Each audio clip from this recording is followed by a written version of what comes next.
asalaamaaleykum waa Sénégal tey ñu ngi ci seen émission comme politique comme toujours dañuy wax ci actualité politique tey ñu ngi dalal monsieur Mactar Lo muy ingénieur en électricité ku wax électricité nag mën a wax courant problème mu sénégalais yi monsieur Mactar Lo ñu ngi lay nuyu. jërëjëf Zeynab jërëjëf yéen tamit ci invitation bi. monsieur Mactar Lo bu ñu bëggoon laajte tey kan mooy monsieur Mactar Lo lan nga ñuy wax ci ab leeral rek. ñun de xanaa ndongo lañ rek ci fii lañ jàngee Sénégal bi ñu fa jógee ñu dem defi formation supérieure ci wàllum courant bi ñu paree ñibbi si Sénégal te boobu ba léegi fii la ñuy liggéey. monsieur Mactar Lo tey buñ la doon laaj ci wàllu courant bi lan nga ci gis maanaam coono askan bi ci yokku courant bi nguur gi yokku courant bi lan nga ci mën a andi. waaw courant bi yokk gi ñu ko yokk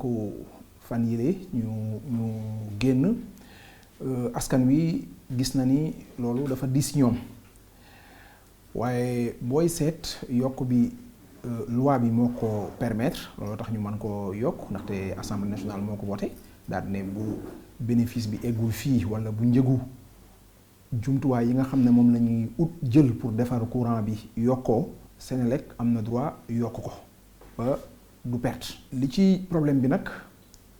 mooy li ñu bëgg a wax ni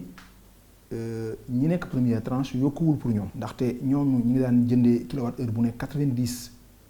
90,47 francs léegi ñu ngi koy jëndee 91,17 mooy ne yokk nañ ci lu tolloog dërëm ak ñaari 0,7 francs ci seen communication ñi ngi wax ne loolu pour jàppale électrification rurale maanaam suñu mbokk yi nga xam ne ñoo nekk ci kaw gi ñu ngi leen di jàppale ba fexe ñu mën di am ñoom it courant comme ni ko waa dëkki taax yi amee waaye li ci mënti am daal nanu jàpp ne yokku na te yokku na ci ñëpp ndaxte dërëm ak duubal boobu mu yokku day nekk lu nga xamee ne loo daan fay courant dana ci dolleeku nga xamee ne képp kum ci doon ci ñun ñii li mu doon fay courant du ñàkk dana yokk léegi nag ba xam yokk gi am na solo wala amul solo loolu jàpp naa ni ku nekk ngi aju ci fi sa poos toll. waa léegi ñu jàll ci waxu woyofal bi ndax dañu gis ne bu njëkk ba ak compteur yu njëkk yi yokk bi xëy na bu amoon mooy tane ndax woyofal bi fi mu toll nii nekk na jafe-jafe léegi ñu bëggoon am ci sa xalaat ci côté woyofal bi. waaw woyofal bi moom aw tuur la rek waaye woyofalul dara. jàpp naa ne woyofalul dara ndaxte ci grille tarifaire bu bees bi ci ni ñu prix yi nga xam ne mooy njëgu courant yi ñuy jëfandikoo fi mu toll nii laata ñuy yokk woyofal bi ak ki yor facture ñoo bokk exactement ni ñu leen di facturer mooy ne ki yor courant bi li muy fay la ki yor woyofal bi di fay donc woyofalul dara façon njëndin mi rek moo bokkul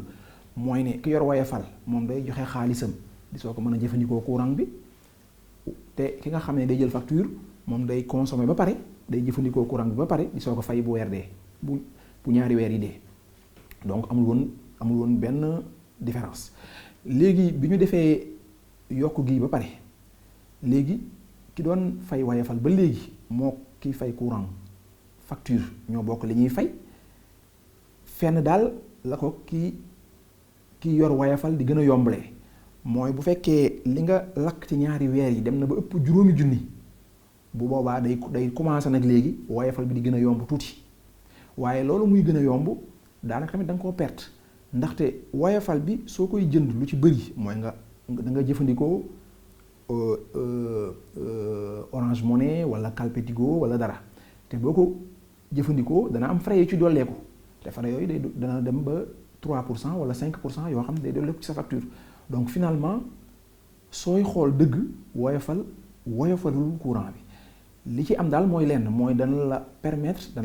dana fexe ba nga mën a gën a contrôler ni ngay defee sa xaalis ndaxte loo am def ci la boo amul daal di taxaw nga xam ne doo am facture bu la bett donc daal woyofal bi benn avantage boobu la am waaye gënu la woyofal courant bi. léegi monsieur Lo buñ la doon laaj tey ku jënd woyofal 10 000 francs nan la mun a calculer 10 000 francs yooyu ñaata fan la ko mën a yóbbu ak ñaata taxe la ñuy teg ci 10 000 francs boobu ndax woyofal bi apparemment da ngay fayaale TVA à chaque fois que nga dugal benn forfait. déedéet doo fay woyofal bi courant bi il faut yaakaar naa ma dellu si tuuti ci wax leen nan la ñuy facturer courant ndaxte su fekkee da nga dégg nit ñi courant bi cher na, man yor naa lii te maa ngi fay lii, man lii nangami waxtu laa koy jël te maa ngi fay lii, loolu lépp day indi lënt-lënt. Li baax mooy nga xam nan la ñuy facturer courant. Courant suñ koy facturer ñaari mbir la ñuy soxla, mooy appareil bi ngay jëfandikoo ñaata watt lay lakk, maanaam doole appareil bi, ak tamit doole jooju ci diirub ñaata waxtu la koy lakk. ñaar yooyu la ñuy jël boole leen muy soog a nekk li ngay fay. ci misaal boo jëlee benn climatiseur buy jël 1000 watts nga tàkkal ko benn waxtu da ngay am 1000 kWh mu la koy jaayee à peu près 125 francs TTC. waaye boo jëloon lampe boo xamee ne 10 watts lay lakk taal ko 10 heures kooku 100 watts lay doon, bu ko defee mu nekk 100 Wh. Donc lampe 10 watts bi boo ko taalee waxtu day nekk 10 Wh. Climatiseur bi nga taal ko waxtu mu nekk 1000 kWh. Donc c'est 100 fois plus cher, téeméeri yoon la ko gën a cher. kon li am solo boo bëggee xam ñaata lañ la fayu, il faut nga xam appareil bi nga xamee ne moom ngay jëfandikoo lu muy lakk nga multiplier ko par ñaata waxtu la tàkk. bu loolu jàllee il faut que tamit nga xam ne Senelec ni muy facturer nii la, mooy li nga facturer danaan ñetti tranche la. bu fekkee ci ñaari weer yi 150 kWh yi nga njëkk a consommé maa ngi la koy facturer kWh bu nekk 91,17 francs par kWh. doo ca fay TVA,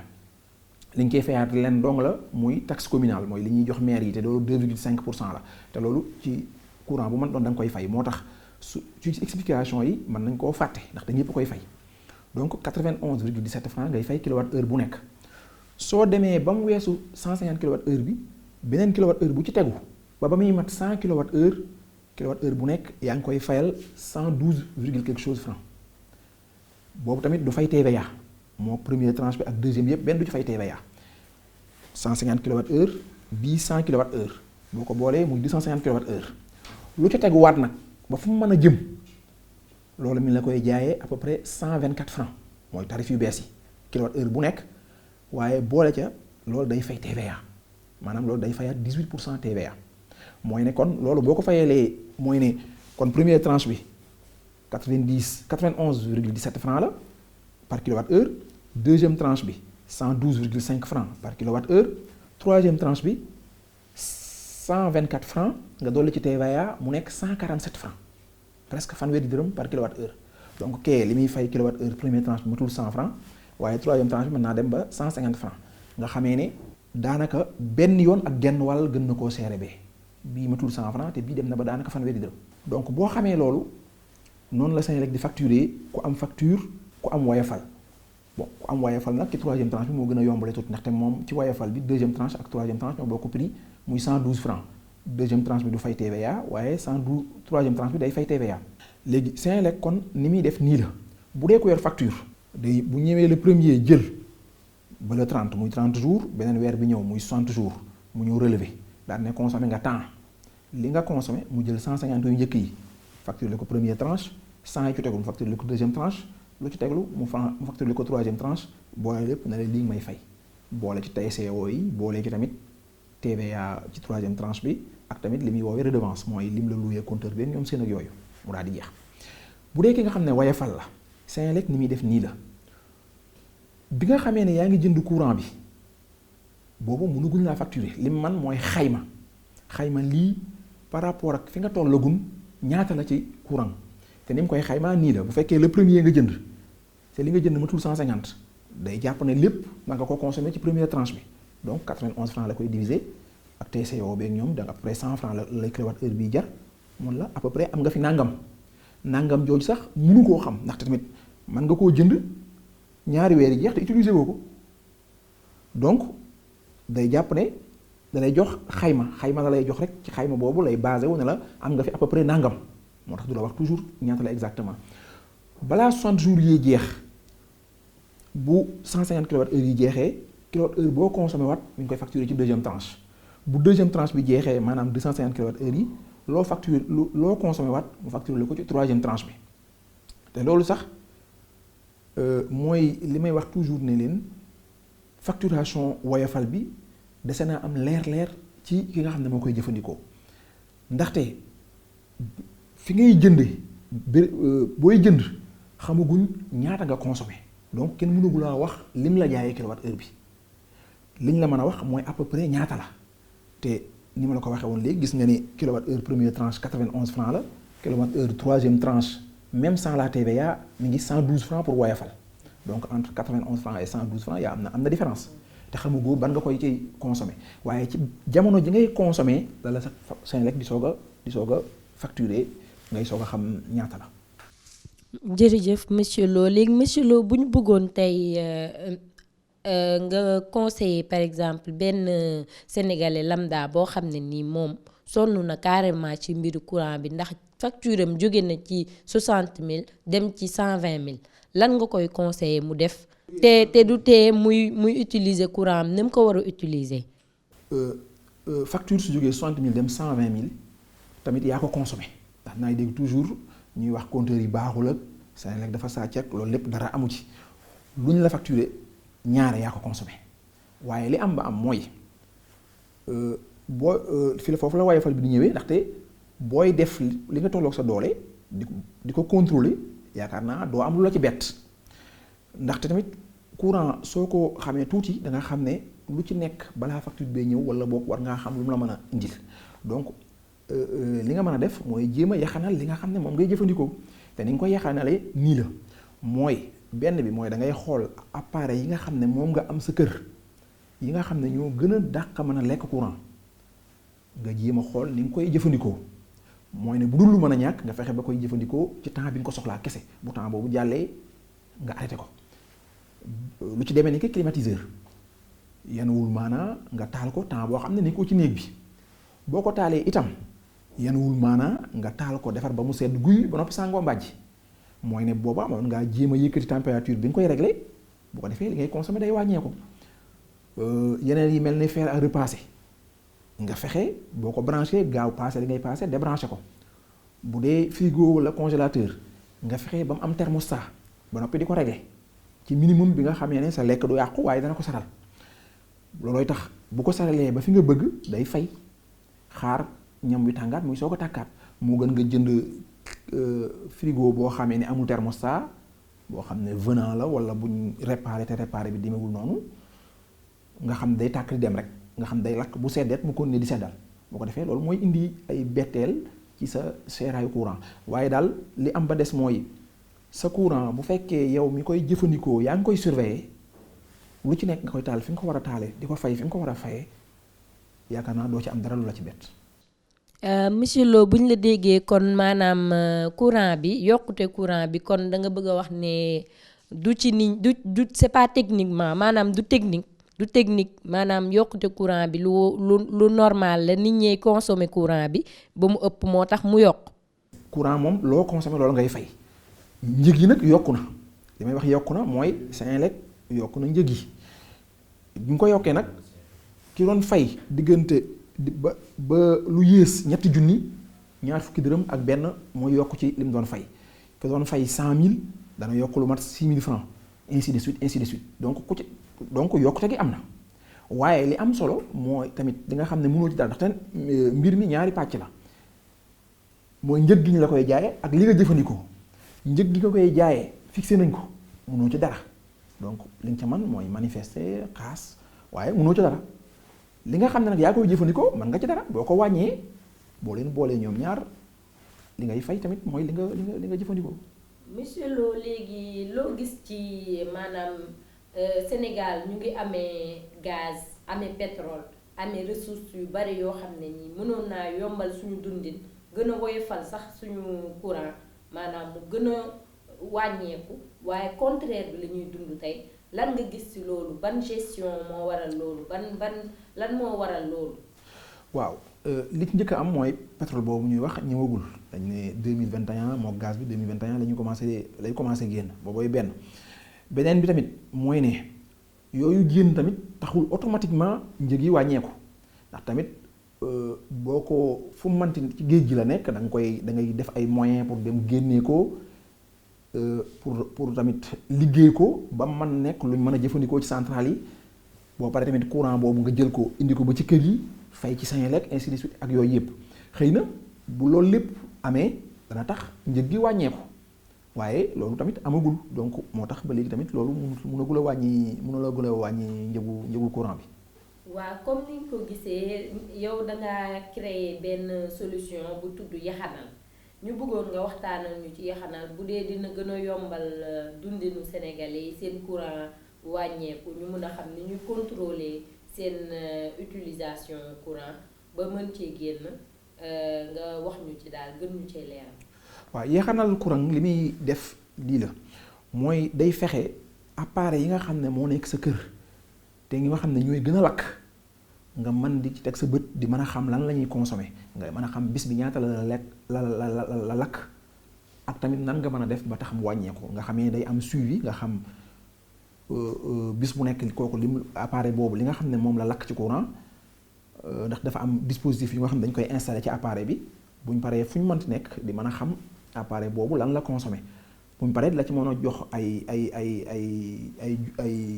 ay correction pour nga mën a corriger maanaam taalu split te kenn nekkul ci néeg ba heure boo xam ne kenn nekk ci kër ga waaye mi ngi tàkk loolu yàq la régler ko réglage bu bon boo xam ne day tax tamit muy consommer lu ëpp li mu waroon a consommer loolu tamit lu bon la donc yooyu yëpp ndaxte pour nga yaxanal dara li war a jiitu mooy nga xam ñaata la lay jar ndaxte loo mënagul a xayma mënu koo yaxanal donc étape bu njëkk bi mooy fexee xayma ndaxte kër yu bari da ngay ñëw nit ki ne la man sama facture temps la dafa seer waaye du la wax xëy na sax mën laa wax ne la man lii laa yor sama kër waaye du la wax benn bu ci nekk ñaata wax lu tàkk ndaxte man gis naa ñu nga xamee ne dañuy am kër mu am ñaari climatiseur am frigo am congélateur machine à laver chauffe-eau électrique ba noppi di fay lu yées koo xamee ne amul xaaju appareil yooyu xamul xëy na appareil yam am da leen taal lu gën a yàgg kii appareil yi du ko taal lu yàgg appareil bi lim consommé moom ngay boole ak ñaata waxtu la ko consommé pour xam ñaata ngay fay lu appareil bi gën a rëy lim ko consommé tamit gën a rëy li ngay fay di gën a rëy ñaar yooyu benn boo ci wàññi dana wàññi li nga doon fay. waaw monsieur loolu ñu la doon laaj léegi question bi nga xam ne ku jaar comme politique dinañ la ko laaj ci domaine bi nga intervenir comme yaa ngi ci électricité ñoo doon laaj tey bu ñu la joxoon Senelec nan ngay doxalee ba Sénégal yëpp ku ne mën a gis boppam. Bon yaakaar naa ñi ko yor fi mu toll ñu ngi ko yor te ñu ngi ciy def liñ mën seen liggéey te yaakaar naa du ma yor élément yu doy pour xam loolu ni nga koy defee ndaxte dana jafe trop yow ci sa bëtu biti nga mën a xam lan la ñu war a def parce que la fa nekk ak la fa am sax xamu ko bu baax donc vraiment loolu question la boo xam ne damay préférer man lu ci daal. maanaam tey bu ñu la joxoon directeur Senelec ban vision ngay am lan ngay doxalee ci côté ci wàll yëpp maanaam yokk bi tey bu doon yaa ko waroon def nan nga koy doxalee nan ngay def ba sénégalais yi mën a gis seen bopp mën cee ànd mën a comprendre. waaw bu boobaa ci bëtub ku nekk extérieur rek koo xam ne nekkoo ci biir da ngay xam wax li nga yaakaar rek yaakaar naa ne li ñu war nañu gën a góorgóorlu ci volet sensibilisation maanaam xamal nit ñi nan lañ mën a def bay gën a mën a yaxanal ni ñuy jëfandikoo courant bi maanaam nan la ñuy def ba bay jëfandikoo lampe yoo xam ne ñooy gën a moyen consommé bu dee ci wàllu climatisation bi nan la ñuy fexee bay jël ay climatiseurs yu nga xam ne dañoo am inverteur maanaam dañuy consommer lu gën a yées bien que bu ñu leen di jënd moo gën a cher nan la ñuy defaree ay organismes de certification pour certifier ay appareils nga xam ne booy jënd da ngay mën a ñëw daal ne man kat appareil bu am certification bii laa bëgg parce que xam naa ne bii li muy lakk moo gën a yées ndaxte marché bi li fi nekk mooy da ngay ñëw rek fekk ñu teg marché teg ñu teg produit yëpp nit ki buy jënd lu ci bari day buy jënd naan damay jënd bi gën a yomb te fekk mën naa gën a yomb ci njëg gi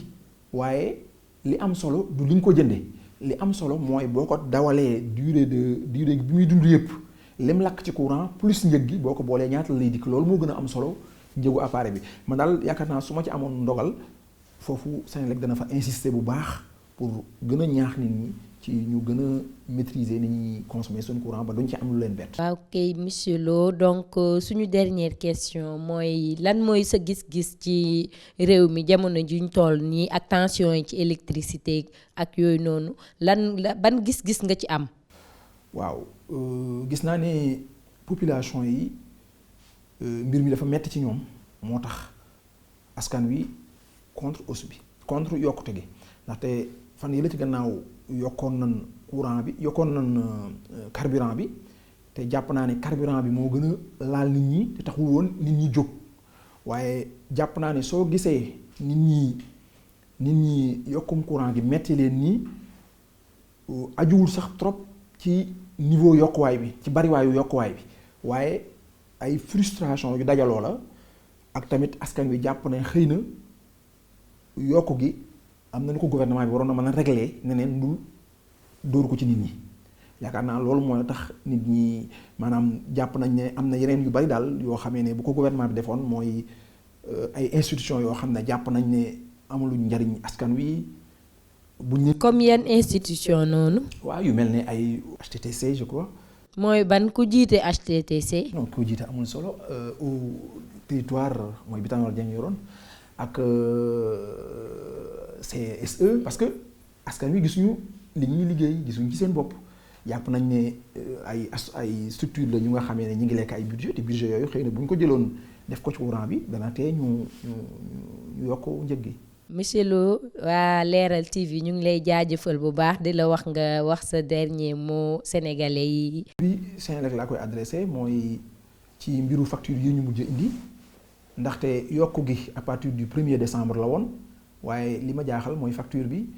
novembre la ak décembre donc novembre beneen tarif la woon décembre beneen tarif la te facture yi ma gis montant bi ñu facturé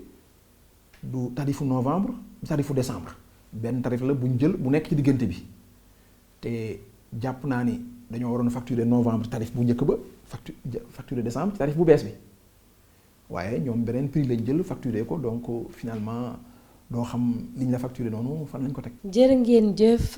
chers téléspectateurs ñu ngi leen di jox dig daje ci beneen émission comme politique comme ni ngeen ko xamee chaque émission dinañ xool actualité fii metti ci sénégalais yi ñu jël fa ki nga xam ne mooy kàngam bi ki gën a xarañ ci domaine am wax ak moom laaj ko idéom pour indil ay solutions sénégalais yi comme politique mu ngi leen di jaajëfal à bientôt merci.